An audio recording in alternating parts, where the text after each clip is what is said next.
November 11th, 1918.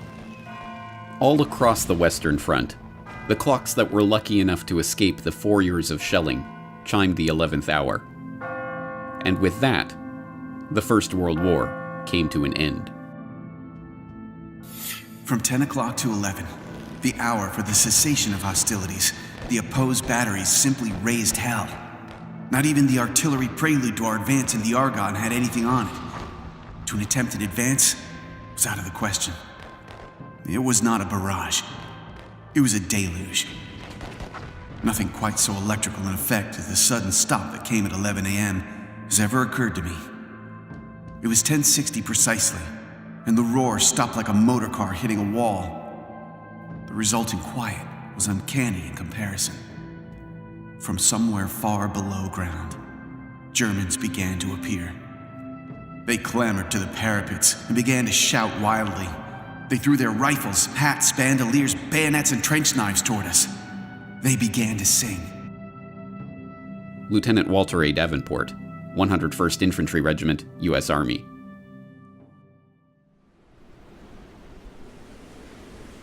And just like that, it was over. 4 years of the bloodiest carnage the world had ever seen came to a stop as sudden and bewildering as its start. And the world vowed, never again.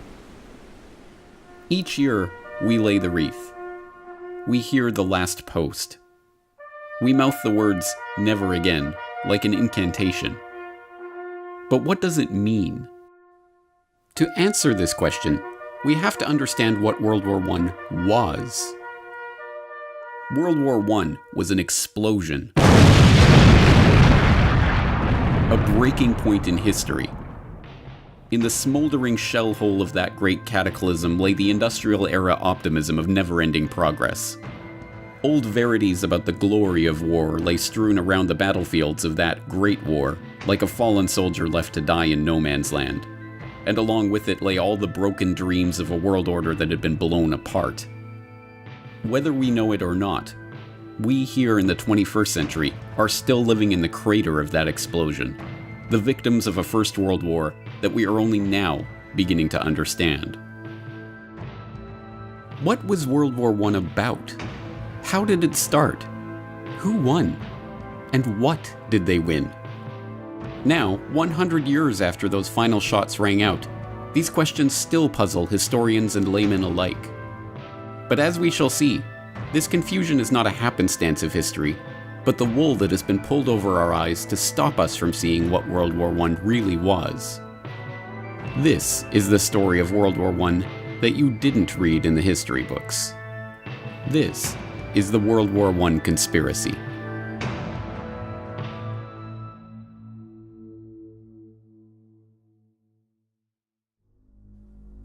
Part 1. To start a war. June 28, 1914. The Archduke Franz Ferdinand, heir to the Austro-Hungarian throne, and his wife Sophie are in Sarajevo for a military inspection. In retrospect, it's a risky provocation, like tossing a match into a powder keg. Serbian nationalism is rising, the Balkans are in a tumult of diplomatic crises and regional wars, and tensions between the Kingdom of Serbia and the Austro-Hungarian Empire are set to spill over. But despite warnings and ill omens, the royal couple's security is extremely lax.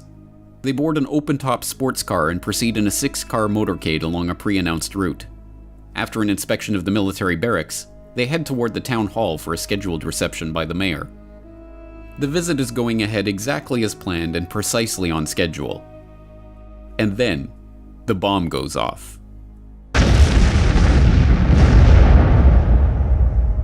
As we now know, the motorcade was a death trap. 6 assassins lined the royal couple's route that morning, armed with bombs and pistols. The first 2 failed to act, but the third, Nedeljko Chabrinovic, panicked and threw his bomb into the folded back of the Archduke's convertible. It bounced off onto the street, exploding under the next car in the convoy. Franz Ferdinand and his wife, unscathed, were rushed onto the town hall, passing the other assassins along the route too quickly for them to act. Having narrowly escaped death, the Archduke called off the rest of his scheduled itinerary to visit the wounded from the bombing at the hospital. By a remarkable twist of fate, The driver took the couple down the wrong route, and, when ordered to reverse, stopped the car directly in front of the delicatessen where would-be assassin Gavrilo Princip had gone after having failed in his mission along the motorcade. There, 1.5 meters in front of Princip, was the Archduke and his wife. He took 2 shots, killing both of them. Yes, even the official history books, the books written and published by the winners, record that the First World War started as the result of a conspiracy. After all, it was, as all freshman history students are taught, the conspiracy to assassinate the Archduke Franz Ferdinand that led to the outbreak of war. That story, the official story of the origins of World War I, is familiar enough by now. In 1914, Europe was an interlocking clockwork of alliances and military mobilization plans that, once set in motion, ticked inevitably toward all-out warfare. The assassination of the Archduke was merely the excuse to set that clockwork in motion, and the resulting July crisis of diplomatic and military escalations led with perfect predictability to continental and, eventually, global war. In this carefully sanitized version of history, World War I starts in Sarajevo on June 28, 1914. But this official history leaves out so much of the real story about the build-up to war that it amounts to a lie. But it does get one thing right. The First World War was the result of a conspiracy. To understand this conspiracy, we must turn not to Sarajevo and the conclave of Serbian nationalists plotting their assassination in the summer of 1914, but to a chilly drawing room in London in the winter of 1891. There, 3 of the most important men of the age, men whose names are but dimly remembered today, are taking the first concrete steps toward forming a secret society that they have been discussing amongst themselves for years. The group that springs from this meeting will go on to leverage the wealth and power of its members to shape the course of history, and, 23 years later, will drive the world into the first truly global war. Their plan reads like outlandish historical fiction. They will form a secret organization dedicated to the extension of British rule throughout the world and the ultimate recovery of the United States of America as an integral part of a British empire. The group is to be structured along the lines of a religious brotherhood. The Jesuit order is repeatedly invoked as a model, divided into 2 circles. An inner circle, called the Society of the Elect, who are to direct the activity of the larger outer circle, dubbed the Association of Helpers, who are not to know of the inner circle's existence. British rule and inner circles and secret societies. If presented with this plan today, many would say it was the work of an imaginative comic book writer. But the 3 men who gathered in London that winter afternoon in 1891 were no mere comic book writers. They were among the wealthiest and most influential men in British society, and they had access to the resources and the contacts to make that dream into a reality. Present at the meeting that day, William T. Stead, famed newspaper editor whose Pall Mall Gazette broke ground as a pioneer of tabloid journalism and whose Review of Reviews was enormously influential throughout the English-speaking world. Reginald Brett, later known as Lord Esher, an historian and politician who became friend, confidant, and advisor to Queen Victoria, King Edward VII, and King George V, and who was known as one of the primary powers behind the throne of his era. And Cecil Rhodes, the enormously wealthy diamond magnate whose exploits in South Africa and ambition to transform the African continent would earn him the nickname of Colossus by the satirists of the day. But Rhodes's ambition was no laughing matter. If anyone in the world had the power and ability to form such a group at the time, it was Cecil Rhodes. Richard Grove, historical researcher and author, TragedyAndHope.com.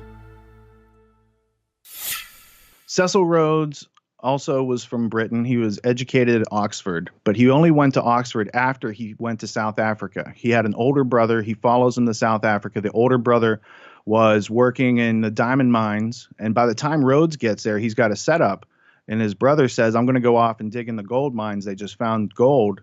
And so he leaves Cecil Rhodes, his younger brother, who's like in his 20s, with this whole diamond mining operation. Rhodes then goes to Oxford, comes back down to South Africa, with the help of Lord Rothschild, who had funding efforts behind De Beers and taking advantage of that situation. And from there, they start to use there's no other term than slave labor, which then turns in later to the apartheid policy of South Africa. Well, Rhodes was particularly important because in many ways, at the end of the 19th century, he seriously epitomized where capitalism was, where wealth really lay. Jerry Docherty, World War I scholar and co-author of Hidden History, The Secret Origins of the First World War. Rhodes had the money and he had the contact. He was a great Rothschild man, and his mining wealth was literally uncountable. He wanted to associate himself with Oxford because Oxford gave him the kudos of the university of knowledge, of that kind of power. And in fact, that was centered in a very secretive place called All Souls College. Still, you'll find many references to All Souls College and people behind the curtain and such phrases, power behind thrones. Rhodes was centrally important in actually putting money up in order to begin to gather together like-minded people of great influence. Rhodes was not shy about his ambitions, and his intention to form such a group were known to many. Throughout his short life, Rhodes discussed his intentions openly with many of his associates who, unsurprisingly, happened to be among the most influential figures in British society at that time. More remarkably, this secret society, which was to wield its power behind the throne, was not a secret at all. The New York Times even published an article discussing the founding of the group in the April 9, 1902 edition of the paper, shortly after Rhodes's death. The article, headlined "Mr. Rhodes's Ideal of Anglo-Saxon Greatness," and carrying the remarkable subhead, "He believed a wealthy secret society should work to secure the world's peace and a British-American federation," summarized this sensational plan by noting that Rhodes's idea for the development of the English-speaking race was the foundation of a society copied, as to organization, from the Jesuits. Noting that his vision involved uniting the United States Assembly and our House of Commons to achieve the peace of the world, the article quotes Rhodes as saying, "The only thing feasible to carry out this idea is a secret society gradually absorbing the wealth of the world." This idea is laid down in black and white in a series of wills that Rhodes wrote throughout his life. Wills that not only laid out his plan to create such a society and provided the funds to do so, but, even more remarkably, were collected in a volume published after his death by co-conspirator William T. Stead. Rhodes also left his great deal of money, not having any children, not having married, dying at a young age, left it in a very well-known last will and testament, of which there were several different editions, naming different benefactors, naming different executors. So in 1902, Cecil Rhodes dies. There's a book published. It contains his last will and testament. The guy who wrote the book, William T. Stead, was in charge of a British publication called the Review of the Reviews. He was part of Rhodes's roundtable group. He at one time was an executor for the will. And in that will, it says that he laments the loss of America from the British Empire and that they should formulate a secret society with the specific aim of bringing America back into the empire. Then he names all the countries that they need to include in this list to have world domination, to have an English-speaking union, to have British race as the enforced culture on all countries around the world. The will contains the goal. The goal is amended over a series of years and supported and used to gain support. And then by the time he dies in 1902, there's funding, there's a plan, there's an agenda, there's working groups, and it all launches and then takes hold. And then not too long later, you've got World War I. And then from that, you've got World War II. And then you've got a century of control and slavery that really could have been prevented. When, at the time of Rhodes' death in 1902, this secret society decided to partially reveal itself, it did so under the cloak of peace. It was only because they desired world peace, they insisted, that they had created their group in the first place. and only for the noblest of reasons that they aimed to gradually absorb the wealth of the world. But contrary to this pacific public image, from its very beginnings, the group was interested primarily in war. In fact, one of the very first steps taken by this Rhodes Round Table, as it was known by some, was to maneuver the British Empire into war in South Africa. This Boer War of 1899 to 1902 would serve a dual purpose. It would unite the disparate republics and colonies of South Africa into a single unit under British imperial control, and, not incidentally, it would bring the rich gold deposits of the Transvaal Republic into the orbit of the Rothschilds Rhodes-controlled British South Africa Company. The war was, by the group's own admission, entirely its doing. The point man for the operation was Sir Alfred Milner, a close associate of Rhodes and a member of the secret society's inner circle who was then the governor of the British Cape Colony. Although largely forgotten today, Alfred Milner, later First Viscount Milner, was perhaps the most important single figure in Britain at the dawn of the 20th century. From Rhodes's death in 1902, he became the unofficial head of the Round Table Group and directed its operations, leveraging the vast wealth and influence of the group's exclusive membership to his own ends. With Milner, there was no compunction or moral hand-wringing about the methods used to bring about those ends. In a letter to Lord Roberts, Milner casually confessed to having engineered the Boer War. "I precipitated the crisis, which was inevitable, before it was too late. It is not very agreeable, and in many eyes, not a very creditable piece of business to have been largely instrumental in bringing about a war." When Rhodes's co-conspirator and fellow secret society Inner Circle member William Stead objected to war in South Africa, Rhodes told him, "You will support Milner in any measure that he may take short of war. I make no such limitation. I support Milner absolutely without reserve. If he says peace, I say peace. If he says war, I say war. Whatever happens, I say ditto to Milner." The Boer War, involving unimaginable brutality, including the death of 26,000 women and children in the world's first British concentration camps, ended as Rhodes and his associates intended, with the formerly separate pieces of South Africa being united under British control. Perhaps even more importantly from the perspective of the secret society, it left Alfred Milner as High Commissioner of the new South African Civil Service, a position from which he would cultivate a team of bright, young, largely Oxford-educated men who would go on to serve the group and its ends. And from the end of the Boer War onward, those ends increasingly centered around the task of eliminating what Milner and the Round Table perceived as the single greatest threat to the British Empire: Germany. So in the start, it was influence, people who could influence politics, people who had the money to influence statesmen, and the dream of actually crushing Germany. This was the basic mindset of this group as it gathered together. Germany. In 1871, the formerly separate states of modern-day Germany united into a single empire under the rule of Wilhelm I. The consolidation and industrialization of a united Germany had fundamentally changed the balance of power in Europe.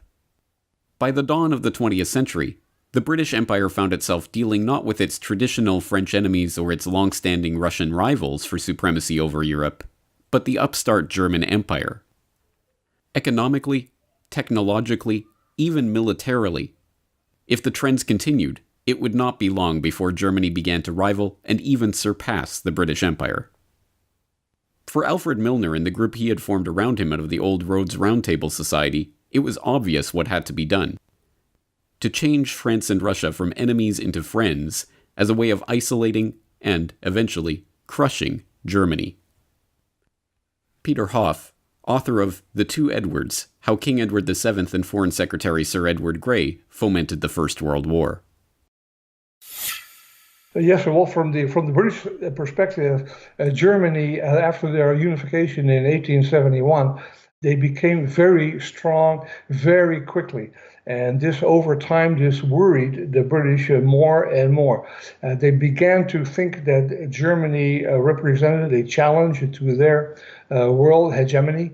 And they came slowly but surely. They came to the decision that Germany must be confronted, just as they had come to the same decision with regard to other countries, Spain, Portugal, and especially France. And now Germany. German finished goods were marginally better than those of Britain. They were building ships that were marginally better than those of Britain. And all of this, British leaders slowly came to the decision that Germany needed to be confronted while it was still possible to do so. It might not be possible to do so if they waited too long. And so this is how the decision crystallized. Germany, I think that Britain might possibly have accepted the German ascendance, but they had something that was close at hand. Then that was the Franco-Russian alliance, and they thought if they could hook in with that alliance, then they had the possibility of defeating Germany quickly and without too much trouble. And that is basically what they did. But crafting an alliance with two of Britain's biggest rivals and turning public opinion against one of its dearest continental friends was no mean feat. To do so would require nothing less than for Milner and his group to seize control of the press, the military, and all the diplomatic machinery of the British Empire. And so that's exactly what they did. The first major coup occurred in 1899, while Milner was still in South Africa launching the Boer War. That year, the Milner Group ousted Donald Mackenzie Wallace, the director of the Foreign Department at the Times, and installed their man, Ignatius Valentine Schirral. Schirral, a former employee of the Foreign Office with inside access to officials there, not only helped to ensure that one of the most influential press organs of the empire would spin all international events for the benefit of the secret society, but he helped to prepare his close personal friend, Charles Harding, to take on the crucial post of ambassador to Russia in 1904, and, in 1906, the even more important post of permanent undersecretary at the Foreign Office. With Harding, Milner's group had a foot in the door at the British Foreign Office. But they needed more than just their foot in that door if they were to bring about their war with Germany. In order to finish the coup, they needed to install one of their own as Foreign Secretary. And, with the appointment of Edward Grey as Foreign Secretary in December of 1905, that's precisely what happened. Sir Edward Grey was a valuable and trusted ally of the Milner Group. He shared their anti-German sentiment and, in his important position of Foreign Secretary, showed no compunction at all about using secret agreements and unacknowledged alliances to further set the stage for war with Germany. Well, he became Foreign Secretary in 1905, I believe, and the Foreign Secretary in France was, of course, Delcasse. And Delcasse was very much anti-German and very passionate about the recovery of Alsace-Lorraine. And so he and the king hit it off very well together. And Edward Grey shared this anti-German feeling with the king, as I explained in my book, how he came to have that attitude about Germany. But in any case, he had the same attitude with the king. They worked very well together. And Edward Grey very freely acknowledged the heavy role that the king played in British foreign policy. And he said that this was not a problem because he and the king were in an agreement on most issues, and so they worked very well together. The pieces were already beginning to fall into place for Milner and his associates. With Edward Grey as Foreign Secretary, Harding as his unusually influential undersecretary, Rhodes' co-conspirator Lord Esher installed as Deputy Governor of Windsor Castle, where he had the ear of the king, and the king himself, whose unusual hands-on approach to foreign diplomacy and whose wife's own hatred of the Germans dovetailed perfectly with the group's aims. The diplomatic stage was set for the formation of the Triple Entente between France, Russia, and Great Britain. With France to the west and Russia to the east, England's secret diplomacy had forged the two pincers of a German-crushing vice. All that was needed was an event that the group could spin to its advantage to prepare the population for war against their former German allies. Time and again throughout the decade leading up to the Great War, the group's influential agents in the British press tried to turn every international incident into another example of German hostility. When the Russo-Japanese War broke out, rumors swirled in London that it was in fact the Germans that had stirred up the hostilities. The theory went that Germany, in a bid to ignite conflict between Russia and England, who had recently concluded an alliance with the Japanese, had fanned the flames of war between Russia and Japan. The truth, of course, was almost precisely the opposite. Lord Lansdowne had conducted secret negotiations with Japan before signing a formal treaty in January 1902. Having exhausted their reserves building up their military, Japan turned to Cecil Rhodes' co-conspirator Lord Nathan Rothschild to finance the war itself. Denying the Russian Navy access to the Suez Canal and high-quality coal, which they did provide to the Japanese, the British did everything they could to ensure that the Japanese would crush the Russian fleet, effectively removing their main European competitor for the Far East. The Japanese Navy was even constructed in Britain, but these facts did not find their way into the Milner-controlled press.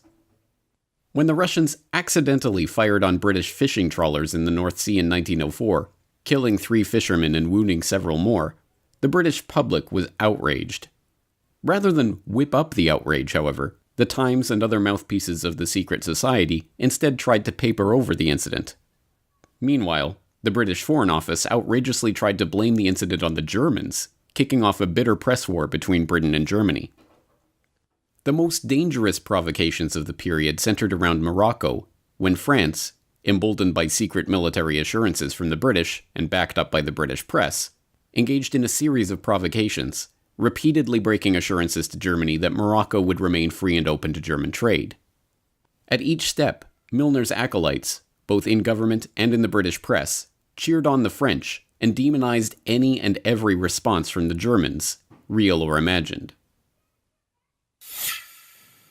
Given that we're living in a world of territorial aggrandizement, there was a concocted incident over Morocco, and the allegation that Germany was secretly trying to take over the British-French influence in Morocco, and that literally was nonsense. But it was blown up into an incident, and people were told, prepare. You had better prepare yourself for the possibility of war, because we will not be dictated to by that Kaiser person over in Berlin. One of the incidents, which I would need to make reference to get the date perfectly right, referred to a threat. Well, it was portrayed as a threat. It was no more than a threat than a fly would be if it came into your room at the present moment, of a gunboat sitting off the coast of Africa. And it was purported that this was the sign that, in fact, Germany was going to have a deep water port and they were going to use it as a springboard to interrupt British shipping.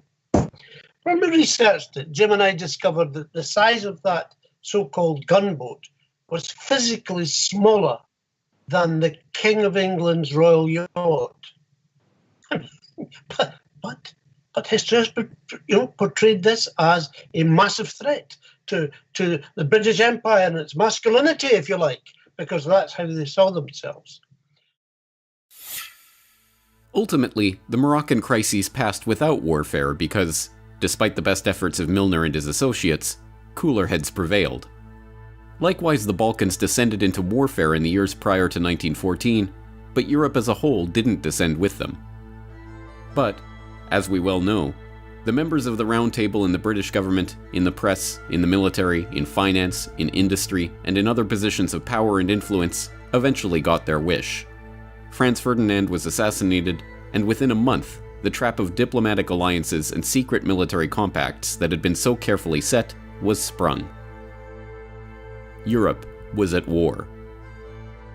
In retrospect, the machinations that led to war are a masterclass in how power really operates in society. The military compacts that committed Britain, and ultimately the world, to war had nothing to do with elected parliaments or representative democracy.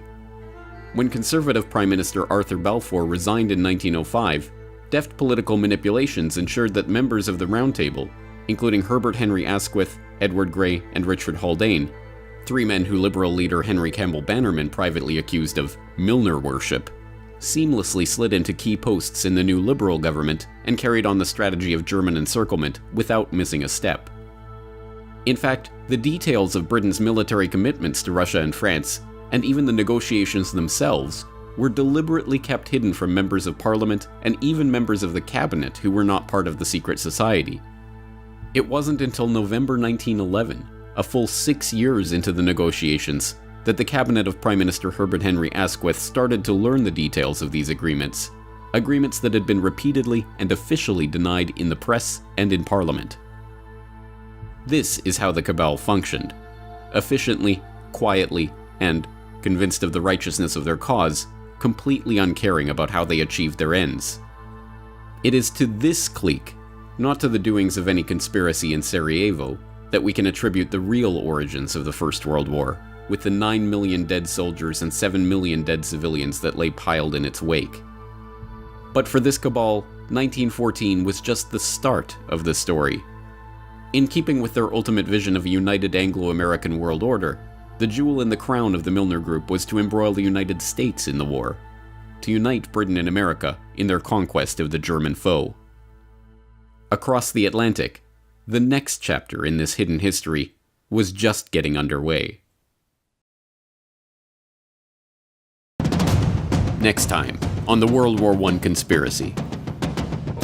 It would be folly for this country to sacrifice itself to the frenzy of ancient hatred. This is false history. It's not even acceptable to call it fake news. It's just disgusting. Things that could have been avoided but were let happen, made sellable by Wilson to the public. Inside the White House, President Woodrow Wilson conferred with advisors and signed the proclamation of war against Germany.